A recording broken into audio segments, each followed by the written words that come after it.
গৌৰীপুৰ বালাজাৰত নিন্দনীয় ঘটনা বিহুৰ পেণ্ডেলত অগ্নিসংযোগ দুৰ্বৃত্তৰ অসমীয়াৰ স্বাভিমানক আঘাত দুৰ্বৃত্তৰ বৃহত্তৰ বালাজান ৰঙালী বিহু উদযাপন সমিতিৰ পেণ্ডেলত অগ্নিসংযোগ দুৰ্বৃত্তৰ নিশা কোনো নথকাৰ সুযোগ লৈ দুৰ্বৃত্তই মঞ্চৰ কাপোৰ খুলি মঞ্চত জুই লগাই দিয়ে। পুৱাই বিহু সমিতিত মানুহ প্ৰত্যক্ষ কৰি হতবাক হৈ পৰে। বালাজান আৰক্ষী চকীৰ 100 মিটাৰ দূৰত্বত থকা বিহু মঞ্চৰ অগ্নিসংযোগ ঘটনাস্থলীত আৰক্ষী উপস্থিত হৈ তদন্ত অব্যাহত ৰাখিছে। যদিও বালাজান আৰক্ষী চকীৰ ভাৰপ্ৰাপ্ত বিষয়াৰ ভূমিকা ৰহস্যজনক। ঘটনাক লৈ তীব্ৰ চাঞ্চল্য প্ৰতিক্ৰিয়াৰ সৃষ্টি হৈছে। এই কাণ্ডত তীব্ৰ গৰিহণা বিভিন্ন দল সংগঠনৰ। দোষীক চিনাক্ত কৰি অতি শীঘ্ৰে গ্ৰেপ্তাৰৰ দাবী। 7 আৰু 8 বহাগ অৰ্থাৎ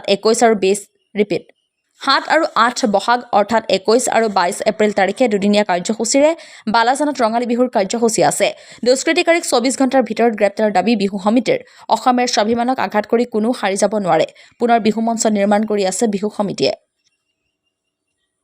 বৃহত্তৰ ৰঙালী বিহু উদযাপন সমিতি যোৱা 35 বছৰৰ পৰা আমি সুচাৰুৰূপে পালন কৰি আহিছোঁ। যি দুষ্কৃতিকাৰীয়ে আজি আমাৰ এইটো ঘটনা ঘটাবলৈ চেষ্টা কৰিছে, এখেতক আমি ইয়াৰ পৰা হুঁকিয়ানি জনাইছোঁ যে এখেতে যিমানে চেষ্টা নকৰক কিয় বালাজান বৃহত্তৰ ৰঙালী বিহু উদযাপন সমিতি চলি আছে আৰু চলি থাকিব। আমি প্ৰশাসনক অনুৰোধ জনাইছোঁ অতি শীঘ্ৰে এই দোষী কেইজনক কৰায়ত্ব কৰি উচিত শাস্তি প্ৰদান কৰিব লাগে। নিশ্চয় আহিছে, এখেতে চাই চিতি গৈছে আৰু আমাক কথা দিছে যে 24 ঘণ্টাৰ ভিতৰতে আমি দোষীক কৰায়ত্ব কৰিম বুলি। গতিকে আমি আপোনাৰ মিডিয়াৰ জৰিয়তে আমি দুষ্কৃতিকাৰীক জনাব বিচাৰিছোঁ, আপোনালোকে যিমান চেষ্টা নকৰক কিয় আমাৰ তেজ থকালৈকে আমি অসমৰ জাতীয় উৎসৱ বিহু আমি উদযাপন কৰিছোঁ আৰু কৰিমেই। আপোনালোকে যিমানে বাধা নিদিয়ক কিয় আমি এই উদযাপন কৰিমেই। আকৌ বনাবলগীয়া হৈছে, আমাৰ এটা আৰ্থিকভাৱে আমি ক্ষতি হৈছে, এইটো আমি ধৰিবলগীয়া বিষয় নহয়। কিন্তু আমি চবতকৈ মানসিকভাৱে যিটো আমি ক্ষতি পাইছোঁ, এইটো আমি দুখ প্ৰকাশ কৰি শেষ কৰিব নোৱাৰোঁ।